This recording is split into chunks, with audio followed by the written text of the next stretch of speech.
Vamos a comenzar entonces con la tercera sesión del día de hoy, titulada ¿Cómo enfrentar la amenaza del populismo? Para introducir a nuestro conferencista, quiero darle la bienvenida al escenario al señor Armando Montenegro, chairman de BTG Pactual. Señor Montenegro, adelante.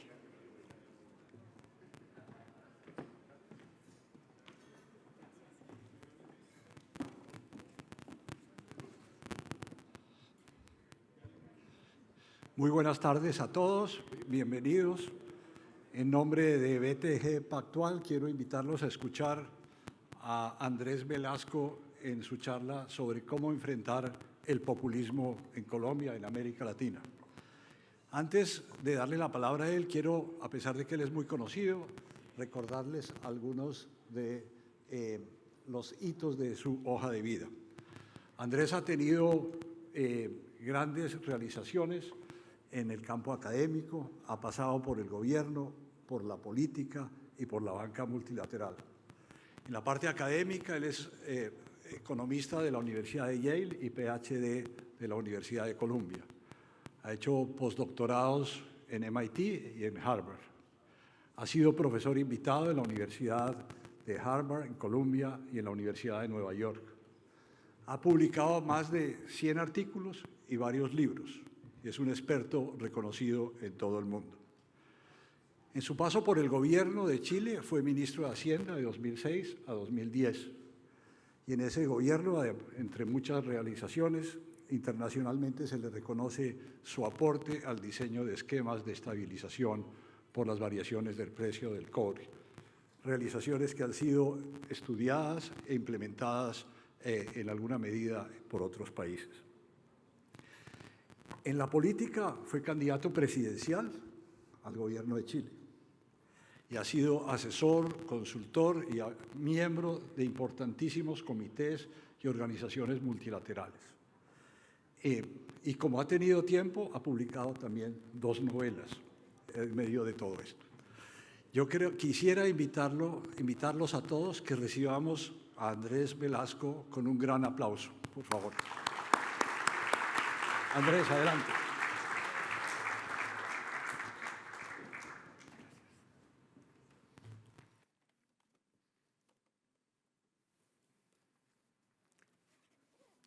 Muy buenas tardes. Tremendo gusto estar aquí en Colombia. Siempre es un placer venir a Colombia. Es doblemente un placer venir a la bella Cartagena.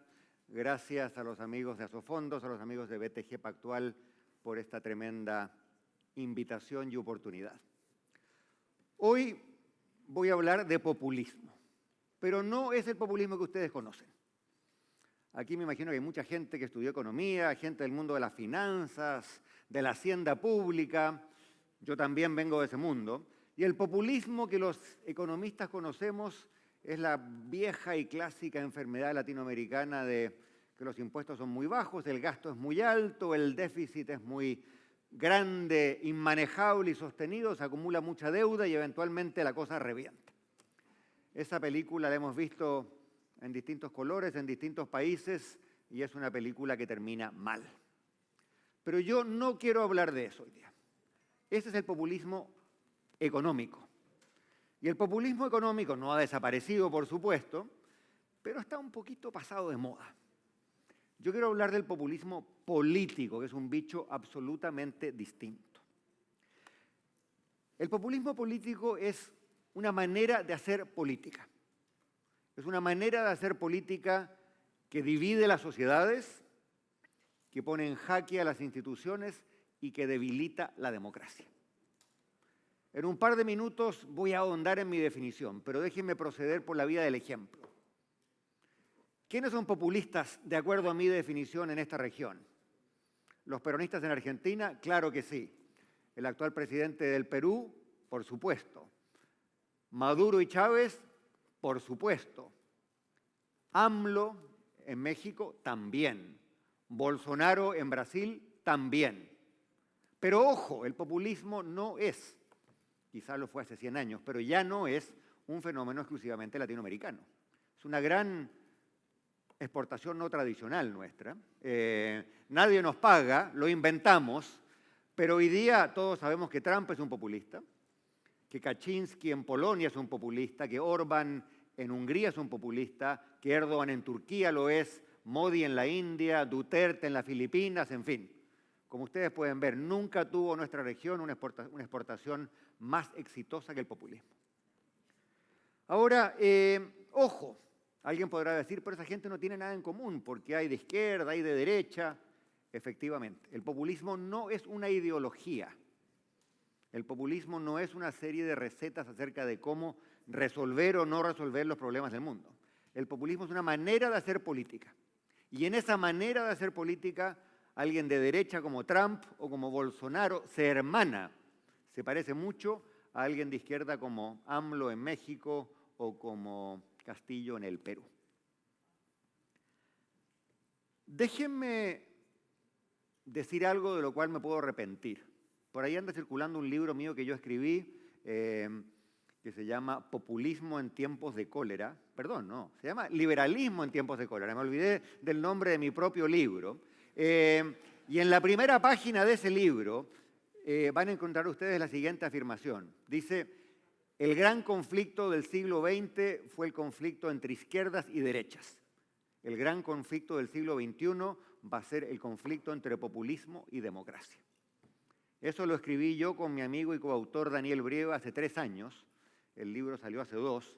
Pero mientras más lo releo, más me convenzo de que en ese punto al menos no nos equivocamos. Y para ilustrar el punto, pensemos en la elección de este domingo en Francia.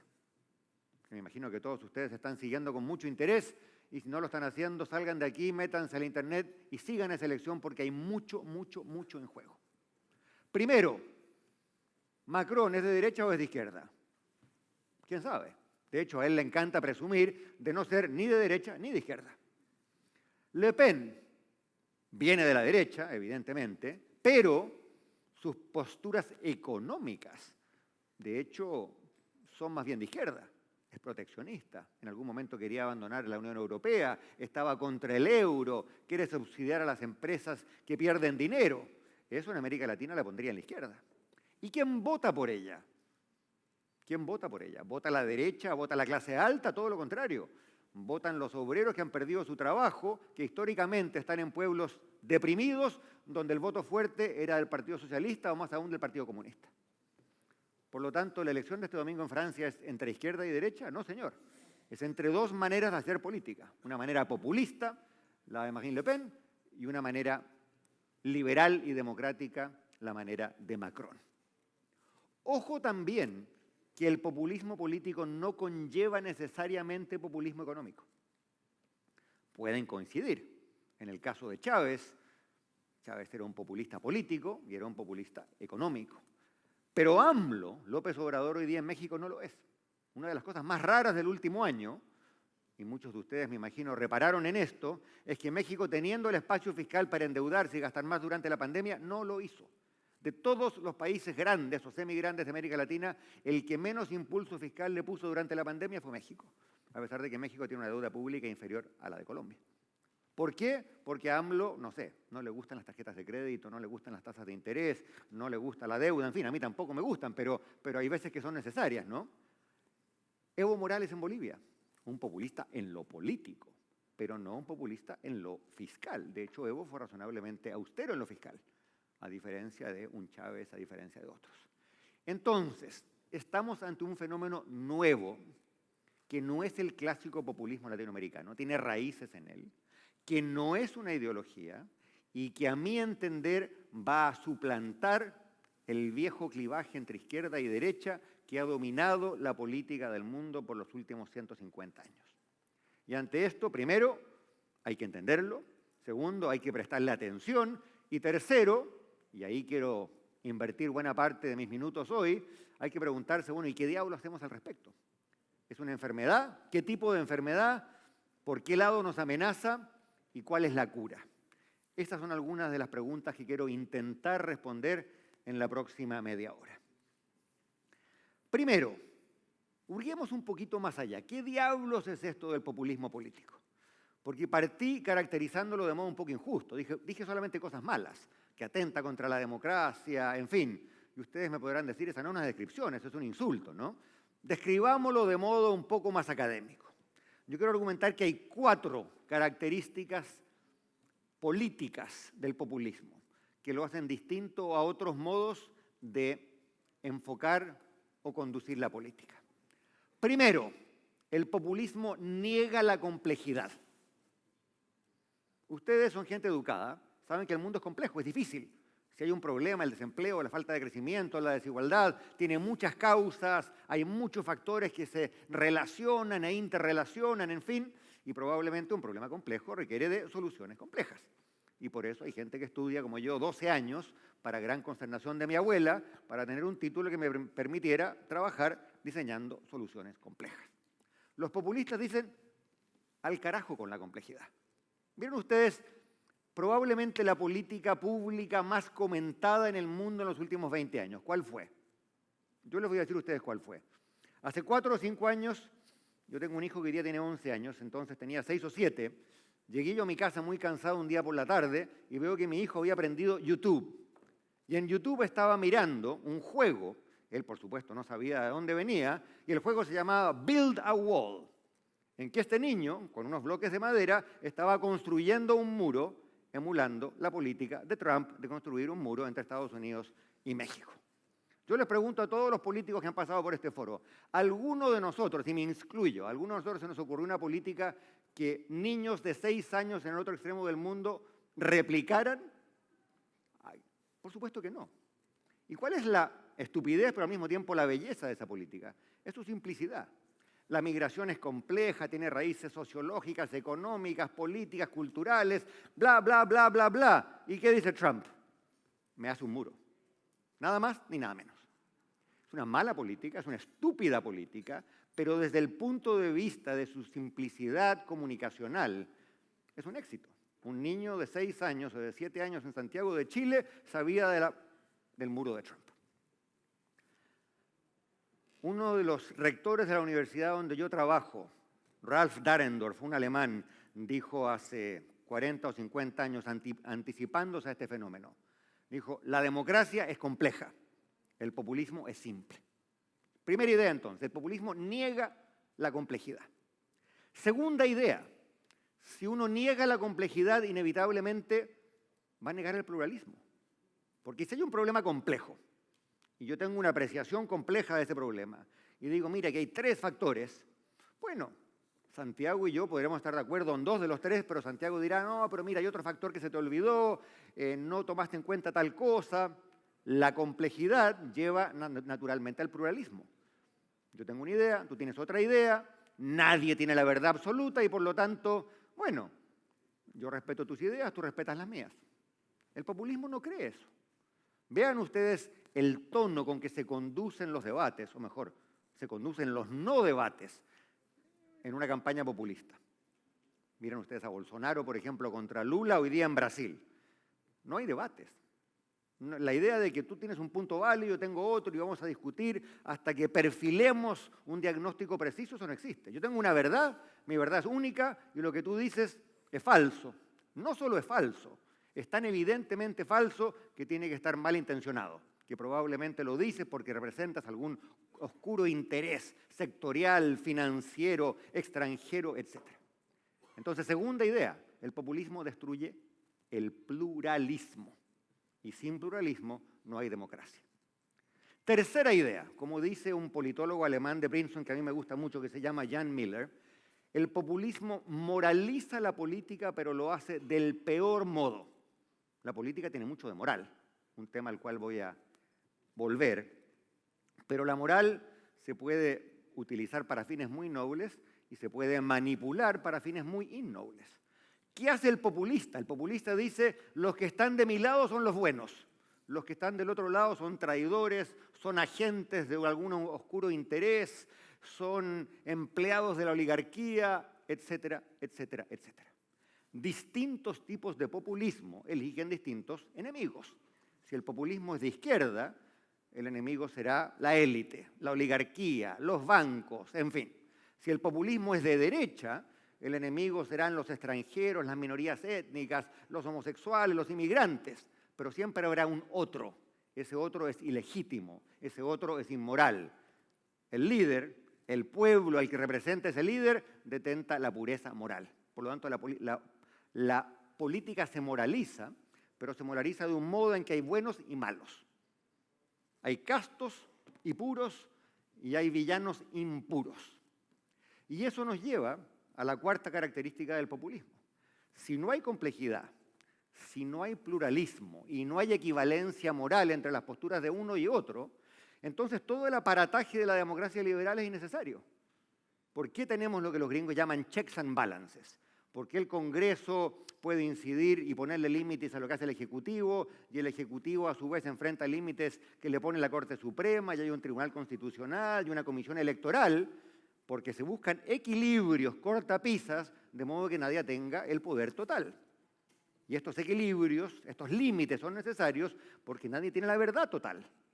Pero si yo como líder populista, tengo la certeza de que yo y solo yo represento los intereses del pueblo y que yo y solo yo tengo la verdad, ¿para qué diablos requiero un límite, una restricción, un tribunal que se pronuncie sobre lo que yo digo o lo que no digo? ¿Cuál es la consecuencia práctica de todo esto? Ustedes me dirán, esto es muy abstracto. No es nada de abstracto. Váyanse ustedes, por ejemplo, a Budapest, esa bella ciudad europea. ¿Qué ha hecho el señor Orbán, que acaba de ganar las elecciones por cuarta o quinta vez? Poquito a poquito, despacito, como dice la canción, ha ido poniendo a sus amigos en la Corte Suprema, ha ido poniendo a sus amigos en el Tribunal Electoral, ha ido poniendo a sus amigos en el órgano, no sé cómo se llama, que regula los medios, cambió la Constitución por aquí, cambió la ley electoral por allá, y hoy día en los hechos es un autócrata. Todavía hay elecciones, se cuentan los votos, pero la elección no es justa, el sistema está, como dicen los gringos, rigged, el sistema está desbalanceado, hay una apariencia democrática, pero en la práctica todos los equilibrios, todas las cortapisas que le dan la esencia a la democracia liberal han desaparecido. ¿Por qué digo democracia liberal? La democracia es la regla de la mayoría. La democracia liberal es un sistema en que la mayoría prima, pero la mayoría no hace lo que se le da la gana. ¿Qué hace la mayoría? La mayoría dice, bueno, no puedo yo ponerle la pata encima a las minorías, porque el día de mañana la minoría puede ser mayoría y yo mayoría puedo ser minoría. Por lo tanto, hay límites. La esencia de la democracia liberal es que la mayoría prima, pero con límites. No puede hacer lo que se le dé la gana. En las democracias iliberales, autocráticas, como por ejemplo Hungría, como por ejemplo cada día más Polonia, cada día más la India, cada día más, me atrevo a decirlo, México, no hay límites, porque esos límites, esas instituciones que le ponían límites, empiezan a ser desmanteladas. Resumen entonces, partí yo diciendo que el populismo era una amenaza para la democracia y ponía en jaque las instituciones. Y cuando lo dije al comienzo, lo dije livianamente, pero estoy dispuesto a argumentarlo. Precisamente porque el populismo no cree ni en la complejidad ni en el pluralismo, polariza y moraliza del peor modo la política, es inevitable que a poco camino, a poco andar, la democracia se debilite. Y lo hemos visto en muchas partes de América Latina. Hay casos patéticos, extremos, Venezuela, Nicaragua. Hay casos intermedios, México, Brasil. Pero ninguno de ellos, convengamos, pinta bien. Y por lo tanto, a este flagelo, a este problema, hay que ponerle atención, hay que ponerle coto. Una última idea respecto de qué diablos es el populismo. El populismo tiene mucho que ver con lo que está de moda llamar la política identitaria. Los seres humanos, lo que más nos importa es nuestra identidad. Yo tengo 2 hijas adolescentes. Créanme que cuando uno tiene hijos adolescentes entienden que la pertenencia a un grupo y tener la ropa, los hábitos, ver las películas en Netflix, tener las zapatillas del grupo, es lo más importante. ¿No es así? Quien tenga hijos o hijas adolescentes lo sabe. Y esto no es un comentario banal. Durante la pandemia, cada uno hace cosas raras. Yo me dediqué a estudiar y a leer biología evolutiva y antropología, temas de los cuales no sabía nada, porque me interesaba precisamente este asunto de las identidades, de los tribalismos. Y una cosa que uno aprende, si se pone a leer a estos biólogos y antropólogos modernos, es que los seres humanos estamos hechos para el tribalismo. ¿Por qué? Porque cargamos con la herencia de la evolución. Hace 1000 años o 1.000.000 de años, cuando andábamos por las praderas cazando mamuts, yo tenía un amigo con quien cazábamos juntos.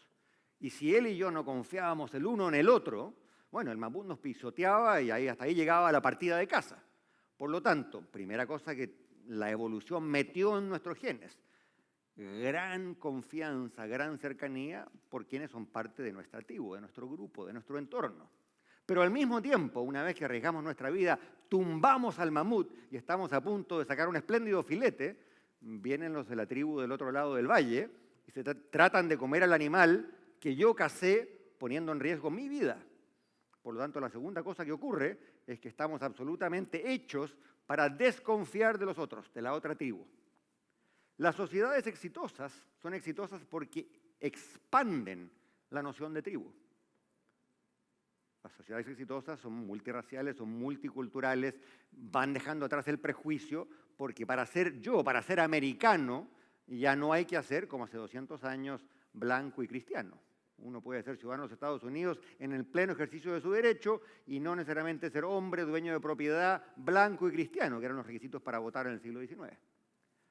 Pero, ¿qué hacen los populistas? Los populistas entienden que la política es siempre identitaria y explotan esta identidad para fines tóxicos, para fines malvados.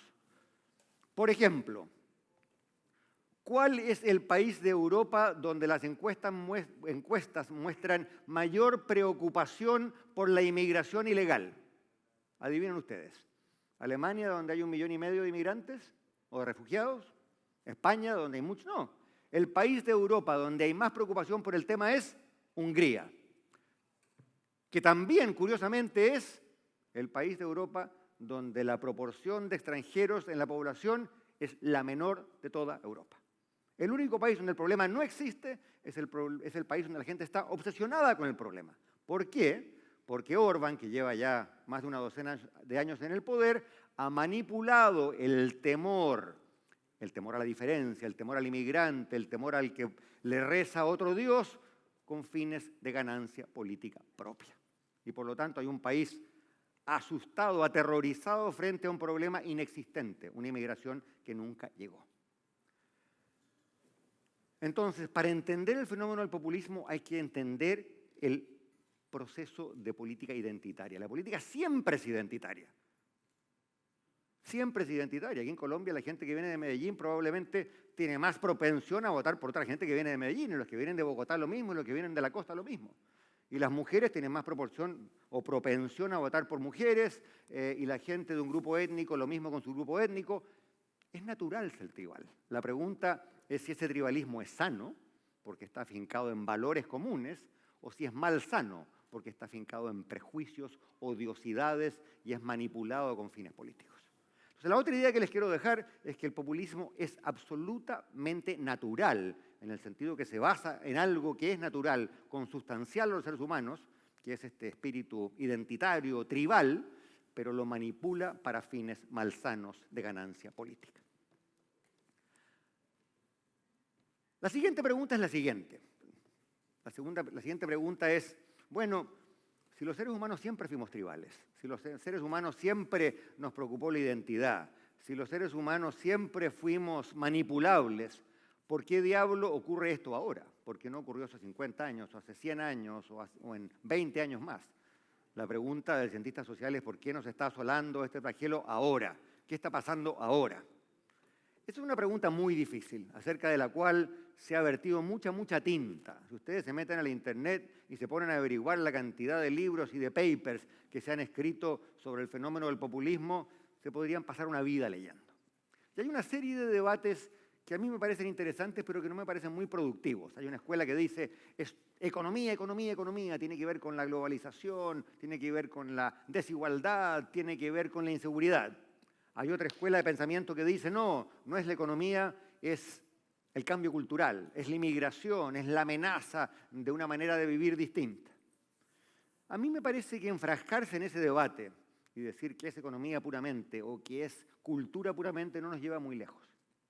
Porque para variar, el mundo es complejo y las experiencias son diversas. Les doy un ejemplo.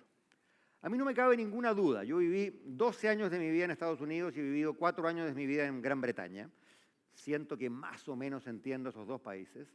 A mí no me cabe ninguna duda que en Estados Unidos y en Gran Bretaña, el triunfo de Trump por una parte y el Brexit por otra, algo tienen que ver con los estragos de la globalización. Porque si ustedes van a esas viejas ciudades industriales en el norte de Inglaterra, o van a esas viejas ciudades industriales en Ohio, en Indiana o en Michigan, van a ver mucha gente muy enojada que perdió su trabajo, van a ver ciudades devastadas, decadencia cultural, social, económica, etc. Y no es casualidad que esa es la misma gente que votó por Trump en un caso y que votó por Brexit en el otro. Por lo tanto, es totalmente plausible afirmar que en ciertos países, por ejemplo, los dos países de la Anglosphere, como dicen en Gran Bretaña, de habla inglesa, hay una relación entre estancamiento económico, desigualdad, frustración de la clase media y surgimiento del populismo. Pero esa explicación no es fácilmente generalizable, porque miren ustedes los otros países que yo he estado tildando como populistas. Turquía hoy está en una semicrisis económica. ¿Saben ustedes cuál fue la tasa de crecimiento promedio de Turquía entre el año 2010 y el año 2018, hasta la pandemia? 9,5%. Las Filipinas es un país altamente capturado por el populismo hoy. En las Filipinas la tasa de crecimiento pasó del 8% en la última década, prepandemia. O miren ustedes Polonia y Hungría. Son dos países con bajísimas tasas de desempleo, donde al ingresar a la Unión Europea han crecido también muy rápido, mucho más rápido que el resto de la Unión Europea, y de hecho están rápidamente convergiendo a los niveles de ingreso del resto de Europa. Entonces, la afirmación genérica de que todo tiene que ver con la globalización y la desigualdad, quizá nos ayuda a entender lo que ha pasado en Estados Unidos o en Gran Bretaña. Yo dudo mucho que nos ayude a entender el fenómeno del populismo en lo que a nosotros nos toca, o en Brasil, o en México, o si extendemos la mirada en Polonia, o en las Filipinas, o en la India. Tiene que haber una mirada más amplia.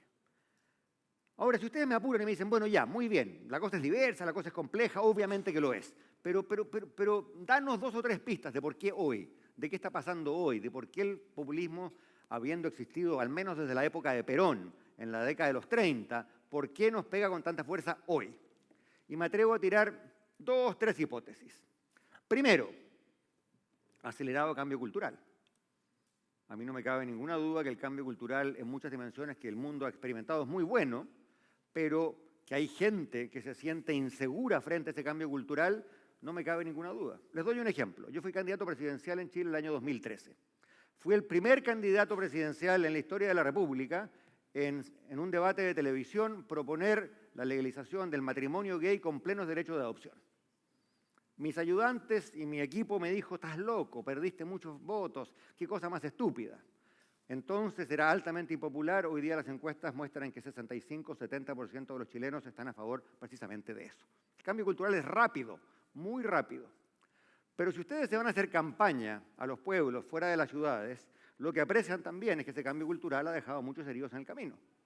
Porque hay mucha gente, especialmente gente mayor, gente de poca educación, que dice, este no es el país en que yo nací, esto no lo entiendo, mi hijo se casó con un hombre, lo respeto, pero no es lo que yo quería para él. Me tocó asistir yo fui testigo en la primera unión civil entre 2 hombres que hubo en Chile. Para mí fue un gran honor. Además, yo había impulsado esta política, conocía a los novios, era tremendo honor participar ahí. Pero me tocó ser testigo como el padre de uno de los novios, en el medio de la ceremonia, se largó a llorar porque decía, yo respeto a mis hijos, estoy aquí, voy a brindar por ellos, sin embargo, este no es el país que yo conocí, no es el mundo que yo conocí, a mí nadie me enseñó cómo vivir en este planeta. El cambio cultural, bienvenido en este caso, yo estuve 100% a favor de ese cambio, deja heridos en el camino, crea tensiones, crea inseguridad. Segundo cambio, evidentemente la migración, que yo también apoyo, yo he sido un migrante toda mi vida, de niño a mi familia Pinochet le echó de Chile, me eduqué en Estados Unidos, he sido migrante varias veces, estoy profundamente a favor de la migración. Creo que en América Latina un poquito más de migración nos vendría bien, nos volveríamos menos provincianos, menos cerrados de cabeza, más abiertos al mundo. Sin embargo, entiendo muy bien que la migración también trae conflictos, también trae tensiones, también trae inseguridades. El otro día hablaba con un amigo británico, un líder político británico, laborista, tipo muy cosmopolita, muy pro migración, que me decía, mira, si pudiera retroceder la historia, habríamos evitado Brexit si la transición hacia el sistema migratorio europeo, en el caso de Gran Bretaña, hubiese sido más paulatina. Porque realmente la odiosidad que gatilló en ciertos mundos, especialmente del norte de Inglaterra, habría sido menor. Y finalmente, redes sociales. No nos engañemos, las redes sociales han tenido un papel tremendamente poderoso. ¿Por qué? Porque la política históricamente fue mediada. La democracia es representativa. La democracia representativa se basa en la idea de que el mundo es complejo y que yo voy a elegir a una persona, se llame diputado, senador, ministro, presidente, para que tome decisiones a nombre mío. Hay mediación. Los partidos políticos median. Los partidos políticos dicen, el mundo es complejo, no es una asamblea la democracia, los partidos traen ciertas ideas, la gente vota por esas ideas, la política se ordena. La llegada de las redes sociales acabó con todo eso, sencillamente. La llegada de las redes sociales produjo la total y completa desintermediación de la política. Y alguien lo podrá celebrar. Es fácil odiar a los políticos, créanme, yo lo sé, he sido político, sé lo fácil que es odiar a un político, sé lo fácil que es odiar a los partidos políticos que están muy depreciados en todo el mundo, pero no hay democracia que funcione razonablemente bien sin partidos políticos. Por la misma razón que uno no puede jugar fútbol sin un equipo. Claro, uno puede perseguir la pelota, pero 22 personas persiguiendo la pelota sin ton ni son, cada uno para su lado, no tiene mucho sentido. La mezcla del cambio cultural, de la inmigración, de la gran recesión, de los cambios tecnológicos, las redes sociales, pongan ustedes todo a la mezcla. No quiero entrar en el juego de decir esto vale 10%, esto vale 20%. Todo eso ha generado un renacimiento en una versión especialmente tóxica del populismo y creo que esa es la verdad, es el dilema central de la política hoy. Pues bien, alguien me podrá decir, muy claro el diagnóstico, interesantes los ejemplos, pero señor Velasco, díganos, ¿qué diablo hacemos? ¿Cuál es la solución? ¿Cómo se arregla este incordio? Y yo obviamente no tengo la solución, pero si me apuran, déjenme ensayar algunas ideas acerca de lo que tendríamos que hacer los demócratas, los centristas, los liberales, los reformistas, para enderezar este barco, para evitar que el populismo sencillamente se tome nuestros países, se tome la política y nos arrase, y la ola nos lleve y terminemos quién sabe dónde. Primero, quiero partir con la parte fácil. La parte fácil siempre no es qué hacer. La parte fácil es decir qué es lo que no hay que hacer. Voy a partir ahí. ¿Qué no hay que hacer? Tengo una lista de 4 nos. ¿Son 4? Sí, son 4. Primero no. No hay que subestimar a los populistas y en especial no hay que subestimar a los votantes de los populistas. Hillary Clinton perdió la presidencia de los Estados Unidos porque dijo que los votantes de Trump eran deplorables. Yo no soy un muy buen político, pero sí sé que si uno quiere el voto de la gente, no la insulta. Entonces es un principio bastante básico, ¿no? Si yo quiero que la gente vote por mí, no les digo ustedes son deplorables, son unos estúpidos, voten por mí. No, eso no. Entonces, la arrogancia de las élites, en especial la arrogancia de las élites urbanas, cosmopolitas, educadas, liberales, que dicen, esta gente que vota por Trump, la gente que vota por Bolsonaro, la gente ignorante, gente tonta, estúpidos, no saben, irracionales. Créanme, ese es el peor error que podemos cometer. Primero porque la gente no es tonta, la gente vota sus intereses. Segundo porque la gente se comporta como nos comportamos todos, movidos por las mismas identidades, las mismas preocupaciones. Y tercero, porque desde un punto de vista práctico, decirle a los votantes que son estúpidos, créanme, políticamente no es una buena idea. La arrogancia de la política y la arrogancia de las élites en esta materia ha sido muy dañina. Segunda cosa que no hay que hacer, no hay que ofrecer una respuesta puramente tecnocrática al populismo. Esta es una enfermedad de muchos candidatos, me incluyo. El populista del otro lado propone una locura que no es viable, no es financiable, no es factible, no tiene ninguna lógica. ¿Y qué hace el tecnócrata, el centrista, el reformista? Dice, no, señor, yo tengo un plan de 10 puntos. Y lo consulté con Harvard y con MIT, con Oxford y con el Banco Mundial, y está basado en la mejor evidencia, y por lo tanto vote por mí porque yo tengo el mejor plan. No funciona. No funciona. Hay un famoso politólogo, no es un politólogo, un encuestólogo gringo, asesor de Trump, asesor de varios otros, que una vez dijo, la política moderna siempre enfrenta al candidato que dice, tengo un plan con 10 puntos, al candidato que dice, son unos ladrones, que se vayan todos. Y el encuestólogo añadió, el segundo siempre gana. Escúcheme bien, el segundo siempre gana. Toda elección que se dé entre un liberal reformista que tiene un plan y un populista de izquierda o de derecha que diga son todos unos ladrones, que se vayan todos, siempre el liberal va a perder. O casi siempre. Biden le ganó a Trump porque Trump hizo tantas estupideces que al final era muy difícil elegirlo. Pero Trump sacó 70 millones de votos. Sacó más votos que ningún otro candidato en la historia de los Estados Unidos, excepto Biden. Sacó más votos que Obama, sacó más votos que Clinton, en fin. Entonces, segundo, no seamos solamente tecnócratas. Se los dice alguien que tiene un doctorado en economía, que fue ministro de Hacienda. Yo tengo la tecnocracia grabada en la frente. La tecnocracia no es la defensa de la democracia frente al populismo. Créanmelo. Tercero, el reformismo, la moderación, la prudencia, la negociación, el consenso, son cosas maravillosas, necesarias, útiles, pero son malos argumentos políticos. El otro error típico del centro es decir, mire, vote por mí porque soy moderado, porque soy cauteloso, porque voy a tener mucho cuidado. ¿Y eso lleva a qué? Lleva una política que es percibida como transaccional. Usted va a ser de centro, pero ¿qué va a hacer? Bueno, va a hacer negocios, un día con la derecha, un día con la izquierda. ¿En qué cree? No lo sé. ¿Por qué se la va a jugar? No lo sé. Sé que va a ser cuidadoso, que va a negociar, en fin. No hay pocas cosas, hay muy pocas cosas que a los votantes les disgusten tanto como el político puramente transaccional. Y de nuevo, yo lo he hecho, lo he vivido, el centrista que dice vote por mí porque yo sabré negociar, porque sabré ser prudente, porque llegaremos a acuerdos. Créanme, no funciona.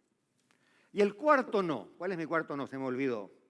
Muy importante, muy importante. El populismo, lo dije al pasar, pero lo quiero recalcar, es básicamente antielitista. Y como es antielitista, es muy fácil para el liberal, el demócrata, el centrista, caer en esa trampa. Miren ustedes de nuevo la elección francesa. Macron ha sido un espléndido presidente. Yo votaría por Macron a ojos cerrados cualquier día. Pero entiendo que a muchos franceses se les hace cuesta arriba. El tipo es un banquero, el tipo es rico, el tipo es guapo, es arrogante. Cuando trató de subir el impuesto al diésel, y decía, oigan, pero es muy importante para salvar el planeta que la gente pague más. ¿Y qué le decían los tipos que tenían camiones? ¿Usted cuándo anduvo en camión? ¿Cuándo se ganó la vida? Usted vive en París, anda en auto oficial, toma el metro que es subsidiado. Yo tengo un camión, usted no me entiende.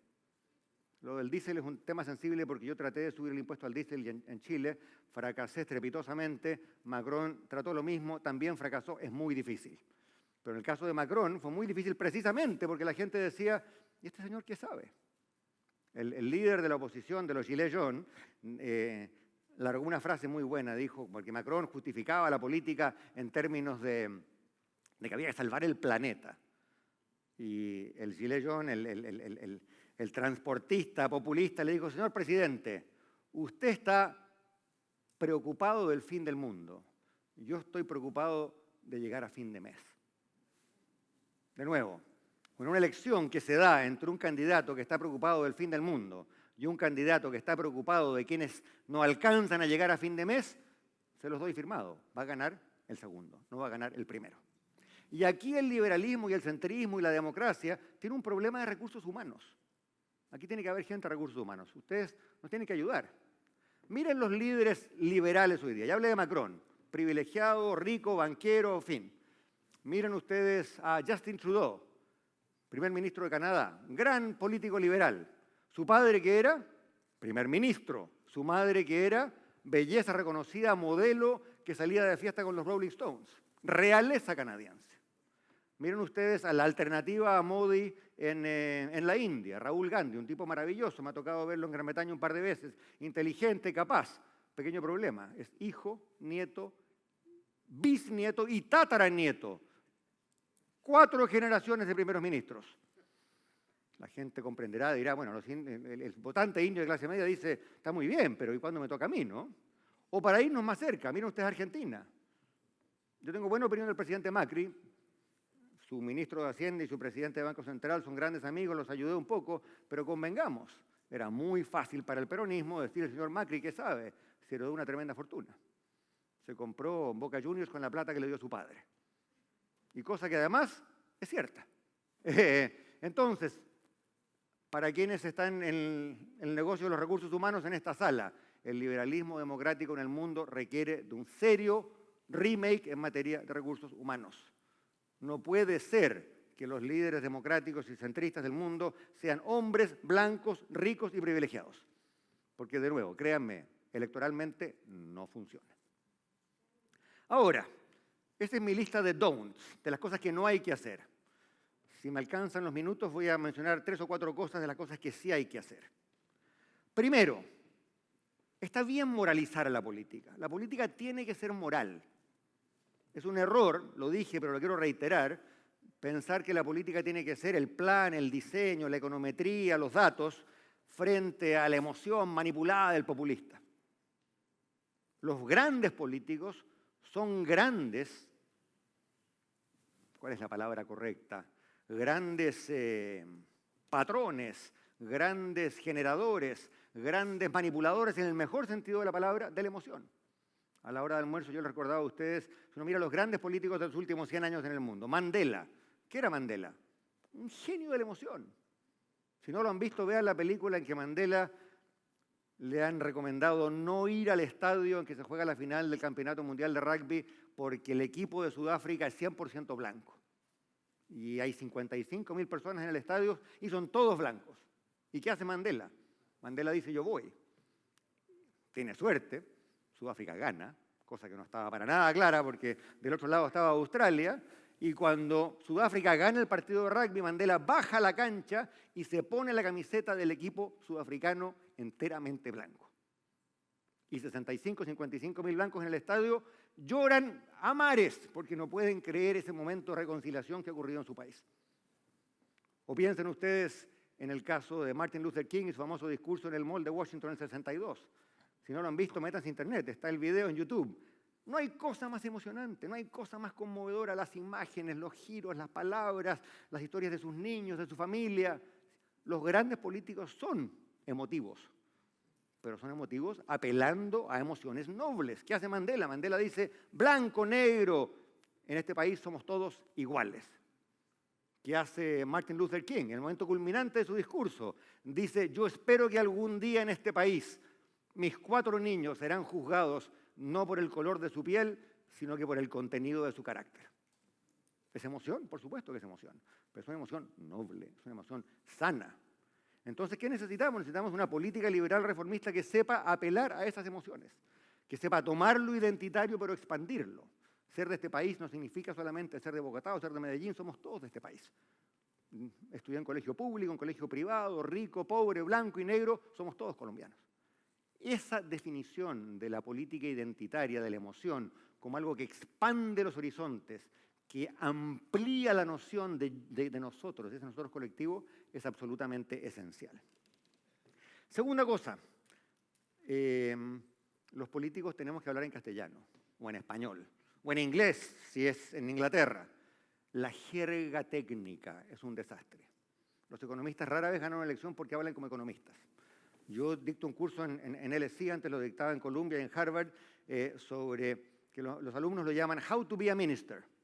Y yo les digo, en mi primera charla les digo, muchachos, nunca usen la palabra elasticidad en público. Nunca. Nunca.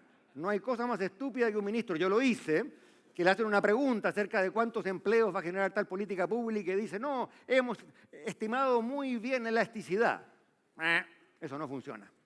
Y así como hay una jerga conservadora, si ustedes la quieren llamar, tecnocrática, de economista, también hay una jerga de izquierda que cada día también se está volviendo menos appealing para los votantes. La jerga de lo que en Estados Unidos llaman la political correctness, la corrección política. El presidente de Chile, de 36 años recién elegido, está pagando ya sus costos por esto. ¿Por qué? Porque la gente votó por él con mucho entusiasmo, entró al poder con bastante buena recepción, pero la gente dice, oiga, hábleme del bolsillo, hábleme de pensiones, hábleme de cosas que yo entienda, ¿no es cierto? Porque la jerga en que habla buena parte de su coalición, primero, no me incumbe, segundo, no la entiendo, y tercero, no me importa. Y por lo tanto, la política democrática tiene que hablar en un idioma que sea accesible. Y eso gran parte de los políticos democráticos no lo entienden. Tercero, está muy de moda hablar de desigualdad y por supuesto que hay que hablar de desigualdad. Estamos en América Latina y no hablar de desigualdad sería como hablar de fútbol y no hablar de la pelota, ¿no? Es central. Pero, aquí me tiro a la piscina con una reflexión. Si yo pienso lo que ha pasado en Colombia, la insatisfacción, las marchas, pienso lo que ha pasado en Chile, me atrevería a decir que junto con la desigualdad, o quizás más que la desigualdad, el gran gatillo, la gran fuente de malestar, tiene que ver con lo que uno podría llamar desprotección frente a los riesgos.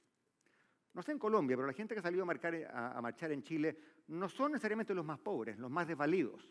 Es una clase media que siente que el papá o la mamá, los hijos, trabajaron duro, se endeudaron, se compraron una casa, los hijos o hijas fueron a la universidad, pero están expuestos a todos los riesgos del mundo.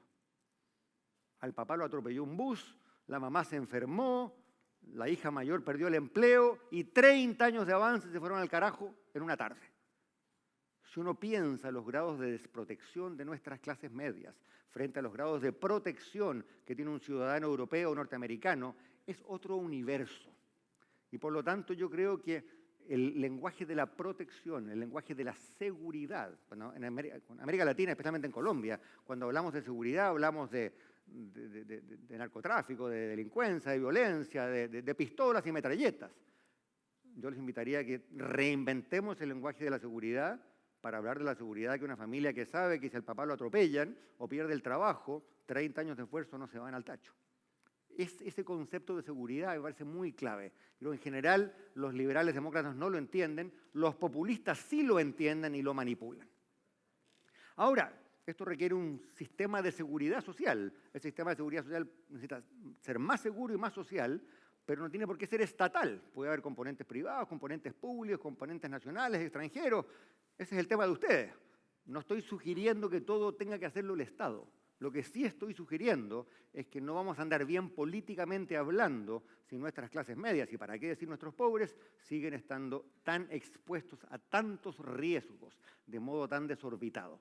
Porque eso genera temor, y el temor genera enojo, y el enojo genera populismo. Por ahí no vamos por muy buen camino. Estoy terminando. 2 o 3 ideas más y suelto el micrófono. Otra cosa que hemos aprendido es que hablar de globalización, de desigualdad, son conceptos demasiado amplios, demasiado jabonosos, demasiado grandes. Donde más hacen daño muchos de estos problemas es a nivel local. Si me remito a Inglaterra, ¿dónde está el problema de Inglaterra? Que hay ciudades como Londres o como Oxford o todas las del sur de Inglaterra que son prósperas, vibrantes, lindas, limpias, bollantes. Vayan ustedes al norte, a Leeds o a Sheffield, son tristes, son pobres, están abandonadas. ¿Y qué ocurrió entonces? Hay zonas, hay sectores, hay ciudades donde la frustración y la pobreza se manifiestan. ¿Cuál ha sido, y esta es mi crítica y mi consejo, cuál ha sido la respuesta típica de un economista? Oiga, migre, váyase. Si no hay trabajo en Sheffield, pero si hay trabajo en Londres, váyase a Londres. Si no hay trabajo en Gary, Indiana, váyase a California o Nueva York. Si no hay trabajo en Bilbao, váyase a Madrid. ¿Cuál es el problema? Que eso no resulta. ¿Por qué? Porque los seres humanos somos más que una fuente de mano de obra. Tenemos identidades, tenemos barrios, tenemos amigos, tenemos comunidades. Y cuando los más talentosos, los más educados se van, ¿qué le pasa a esa comunidad? Pierde su capital humano, pierde ese adhesivo que la mantiene unido y hay más descontento, más drogadicción, más criminalidad, etc. Economistas tan economistas como Raghu Rajan, profesor de Chicago, ex economista jefe del FMI, Raghu acaba de sacar un libro en que dice que la prosperidad tiene 3 pilares: el mercado del Estado, y el tercer pilar es la comunidad, en el sentido de que uno no puede entender el malestar en Estados Unidos si no entiende que la destrucción de esas comunidades locales le ha causado mucho daño no solo a la economía, sino que también a la política y a la sociedad. Entonces, los liberales tenemos que hablar de eso. En América Latina son países muy diversos. Tenemos sociedades en que hay zonas muy prósperas, hay zonas muy pobres, hay zonas muy bien surtidas de servicios públicos, hay zonas poco surtidas. En general, el lenguaje de la reforma económica ha tenido casi nada que decir al respecto. Y mientras eso sea así, de nuevo, los liberales, los centristas, los reformadores van a seguir perdiendo elecciones. Y una última reflexión, y aquí termino. Parece que Macron va a ganar la elección. Al menos las encuestas de ayer sugieren que ha ampliado levemente su brecha. Pero si hubiese de perderla, o incluso si no la pierde, ¿por qué ha sido tan estrecha, ¿no? Macron tiene 2 grandes debilidades, ya mencionó una, pero quiero mencionar la otra. Toda la prensa describe esta elección entre la persona que está preocupada de Francia, ella, y el tipo que está preocupado de Europa, él. Él es el cosmopolita, el globalizer. Ella es la que está afincada en la tierra, en el territorio. De nuevo, uno puede ser cosmopolita, puede creer en la migración. A Pablo Neruda le gustaba decir que él era ciudadano del mundo. A mí me encantaría pensar que todos podemos ser ciudadanos del mundo.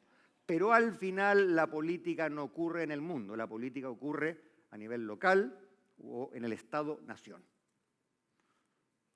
¿Cuál es el gran problema de Europa, de la Unión Europea? Es próspera, es exitosa, tiene muchas cosas que la favorecen, pero hay muchos europeos que no quieren a la Unión. ¿Por qué? Porque un europeo, hay un europeo en la primera fila, así que me podrá corregir, no voy a hablar de España, pero hablaré de Italia. Un milanés es de Milán primero, de Italia después, y como en cuarto o quinto lugar de Europa. O para darles un ejemplo de la economía, métanse ustedes la mano al bolsillo y miren si tienen un euro. Todos los países del mundo tienen billetes en que hay caras de seres humanos. El euro es el único billete que no tiene caras de seres humanos. ¿Por qué? Porque Europa no se pudo poner de acuerdo de quién eran los líderes patrióticos de Europa. Tiene edificios, pero peor aún, los edificios que aparecen en el euro no existen. ¿Sabían ustedes eso? ¿Por qué? Porque si ponían un edificio alemán, tenía que poner uno francés, uno británico, uno español. ¿Y qué pasó? No se pudieron poner de acuerdo. Entonces, el euro es un billete que tiene edificios falsos. ¿Qué emoción me podría generar a mí pertenecer a una unión que tiene un billete con edificios que no existen? Con lo cual, no quiero decir que esté en contra del euro, estoy a favor. No quiere decir que esté en contra de la Unión Europea, estoy a favor. Me parece una gran construcción. Lo que quiero decir es que es muy difícil generar afectos a nivel continental. Los políticos que pasan a ser los grandes cosmopolitas suelen perder las elecciones. Al final, los amores, los afectos, las identidades, las ataduras son locales o nacionales. George Orwell escribió un bellísimo ensayo hace casi 100 años, en que él decía, el nacionalismo es una cosa, el patriotismo es otra cosa. El nacionalismo es el odio hacia el resto de la humanidad. Putin es un nacionalista. Putin ama a Rusia y detesta al resto del mundo. Un patriota no es un nacionalista. Un patriota es alguien que quiere a su país, no porque su país sea mejor que el resto, no porque su país pretenda dominar al resto, sencillamente porque su país, ahí se crió, ahí están los suyos, ahí están sus costumbres, su comida, su barrio, y a ese país lo quiere más que ningún país del mundo. Yo creo que la otra cosa, y aquí termino, que debemos lograr los liberales, los demócratas, es reinventar la noción del patriotismo.